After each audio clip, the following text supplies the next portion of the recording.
आज नवाबगंज में बीजेपी की महारैली का आयोजन हुआ, जिसमें उत्तर प्रदेश के मुख्यमंत्री योगी आदित्यनाथ से संबोधित किया और सीएम योगी ने प्रधानमंत्री के कारनामे बयान किए। कहा कि राम मंदिर सिर्फ बीजेपी ही बना सकती है, कोई ठगबंधन नहीं। योगी आदित्यनाथ ने बरेली से बीजेपी प्रत्याशी संतोष गंगवार और आंवला लोकसभा प्रत्याशी कश्यप को जिताने की जनता से गुजारिश की। अमित शाह का नाम लेकर बीजेपी ने भीड़ इकट्ठी करनी चाहिए, पर उतनी भीड़ देखने को नहीं मिली। अमित शाह के प्रशंसक मायूस होकर घर लौटे। प्रधानमंत्री के रूप में मोदी जी चाहिए। भाइयों बहनों, मोदी जी प्रधानमंत्री तब बनेंगे जब संतोष गंगवार जी बरेली से सांसद बनेंगे, जब धर्मेंद्र कश्यप जी आंवला से सांसद बनेंगे, तब जाकर के प्रधानमंत्री के पद पर मोदी जी आएंगे। और इसलिए भाइयों बहनों, संतोष गंगवार जी एक वरिष्ठ सांसद, केंद्रीय मंत्री, सहजता, सरलता, कर्मठता की प्रतिमूर्ति, हर एक के लिए सहज सुलभ रहना और पूरी तैयारी के साथ विकास के लिए पूरी प्रतिबद्धता के साथ कार्य करना।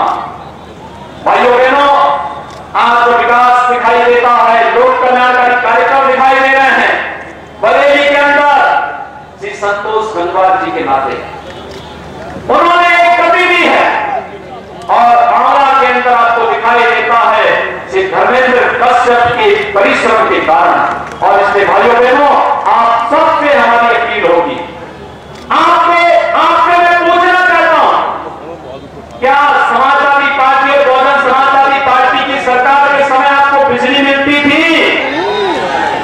आज बिजली मिल रही है, आप संतुष्ट हैं? सपा बसपा की सरकार के समय दंगे होते थे, क्या दंगों से आप परेशान होते थे? आज दंगे हो रहे हैं, आज आप कानून व्यवस्था से संतुष्ट हैं? भाइयों बहनों, अगर आप कोई शासन की योजनाएं मिल रही हैं, आप सुरक्षा से संतुष्ट हैं, मोदी जी की उपलब्धियों से संतुष्ट हैं, तो आप भारतीय जनता पार्टी के चुनाव चिन्ह कमल के फूल पर जो बटन दबाएंगे, या एक वोट मोदी जी को जाएगा, मोदी जी को प्रधानमंत्री पद के रूप में स्थापित करेगा। और इससे अगर आप मोदी जी को प्रधानमंत्री पद के रूप में देखना चाहते हैं, तो मेरे साथ दोनों हाथ लगा करके बोलेंगे, भारत माता की, भारत माता की, भारत माता की। लोकसभा चुनाव में आचार संहिता का उल्लंघन न हो सके, साथ ही साथ अधिक से अधिक मतदाता अपने मताधिकार का प्रयोग कर सके, इसको लेकर प्रशासन लगातार चेकिंग अभियान व फ्लैग मार्च कर कार्यवाही को अंजाम दे रहा है। मंगलवार को भारत नेपाल के गौरीफंटा बॉर्डर पर नेपाल से भारत आ रहे एक नेपाली वाहन को एसएसबी इंस्पेक्टर सतनाम सिंह जवानों ने रोक कर उनकी तलाशी ली।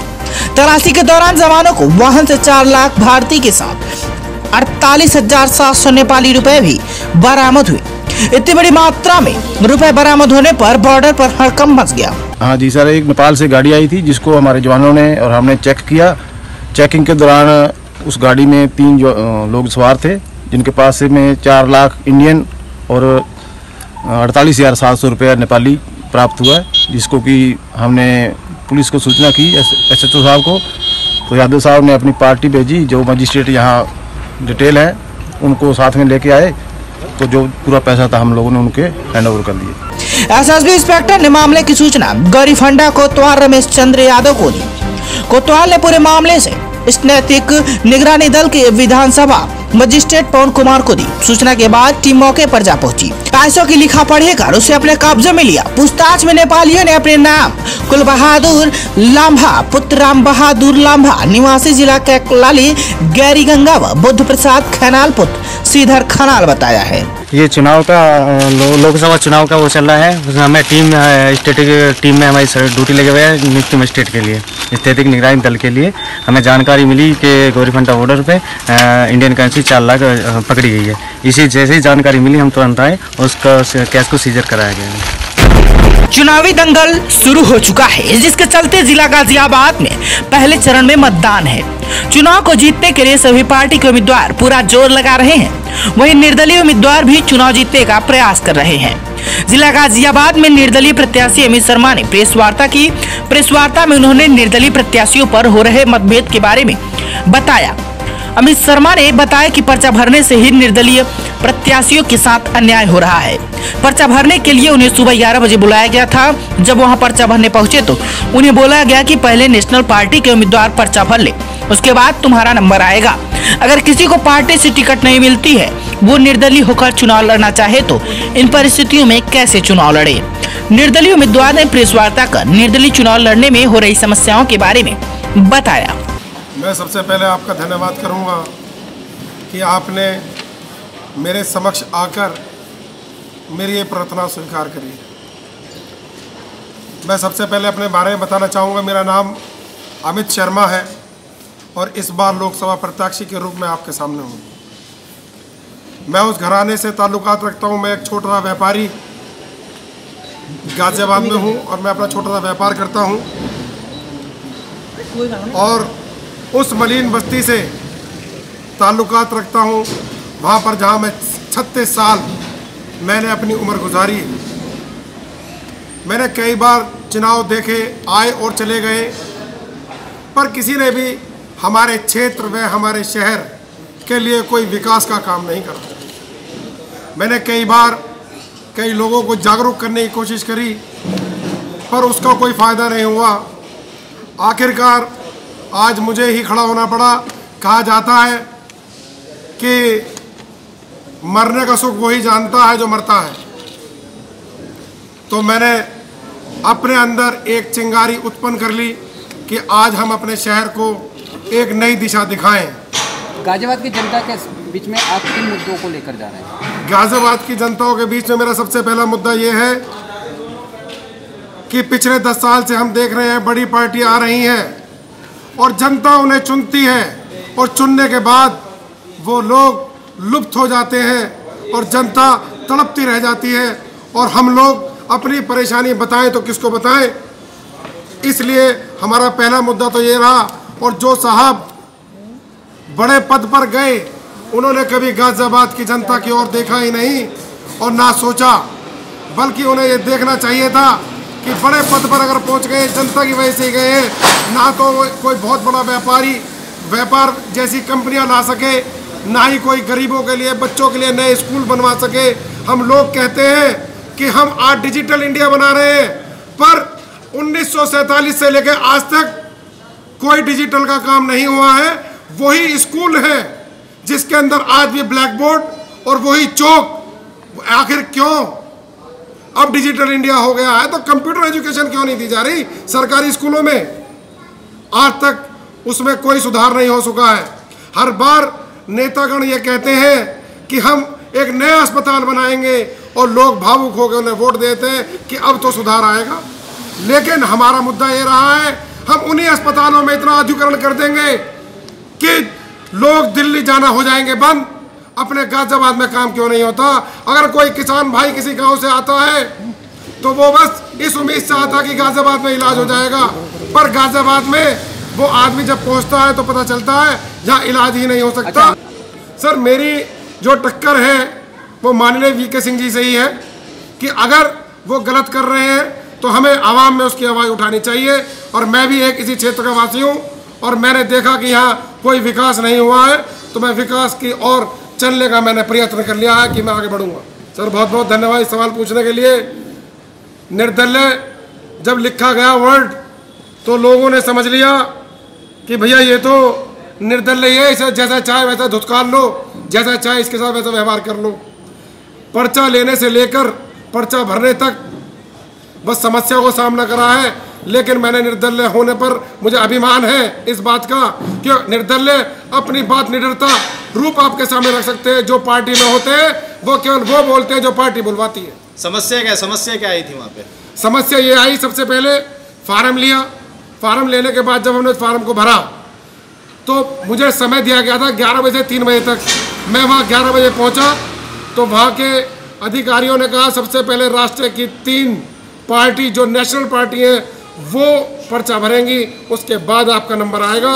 और लास्ट में तकरीबन 2:30 बजे मेरा नंबर आया और उसके बाद आगे आज तक मैं चुनौतियों का सामना कर रहा हूं। हर बार निवेदन पर निवेदन, कार्यालय खोलने से लेकर हर चीज़ की अनुमति बेअनुमति ले रहे हैं, लेकिन अनुमति मिलकर नहीं दे रही। कह रहे हैं ऑनलाइन, और ऑनलाइन में कुछ भी नहीं हो पा रहा। मेरी जनता से अपील है, जब तक घर घर में जागरूकता नहीं आएगी, जब तक हम अपने शहर के बारे में नहीं सोचेंगे, देश के बारे में वो सोचें जो बड़े नेता हैं। हमारा गाजियाबाद हमारा देश है और हमें अपनी इस मातृभूमि के लिए कुछ सोचना पड़ेगा।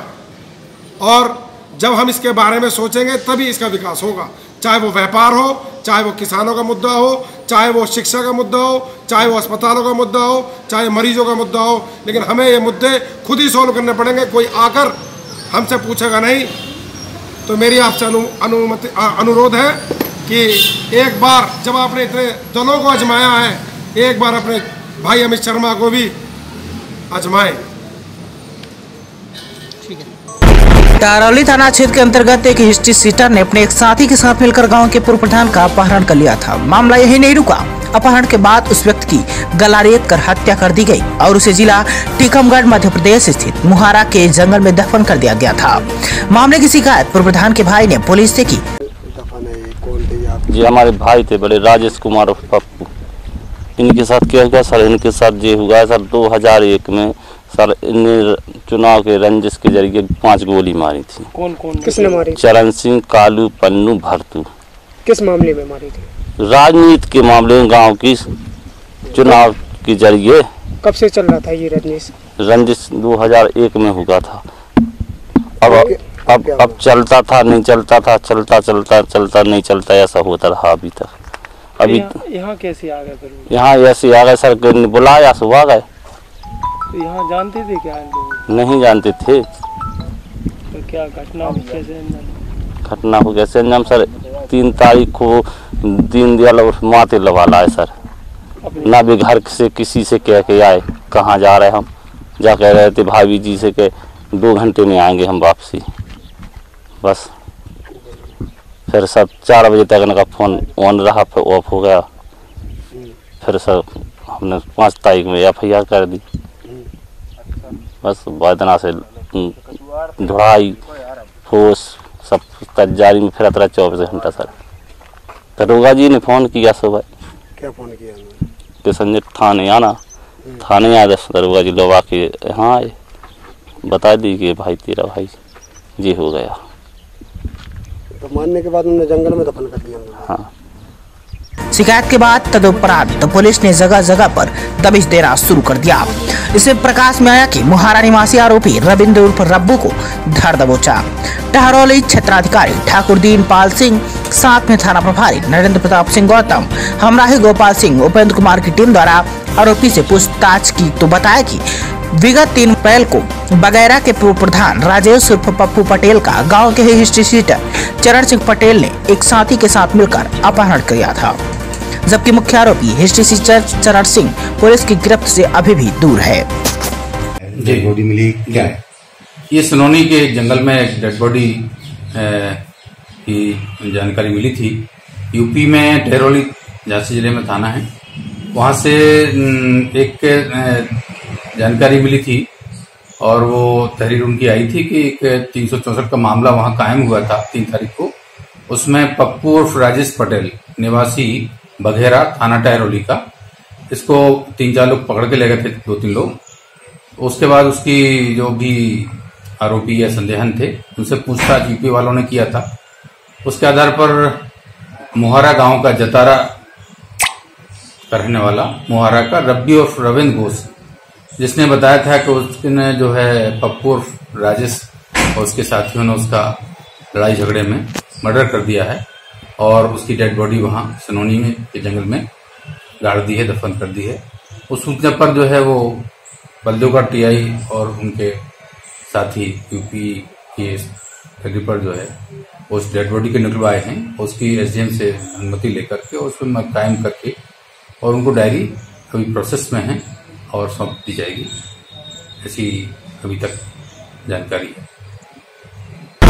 लखीमपुर के मैलानी खीरी में आज थाना अध्यक्ष सुनील कुमार ने एसपी खीरी के आदेशानुसार चुनाव के मद्देनजर मैलानी थाना के अंतर्गत बरगद चौकी पर सघन तलाशी अभियान चलाकर वाहनों की चेकिंग की।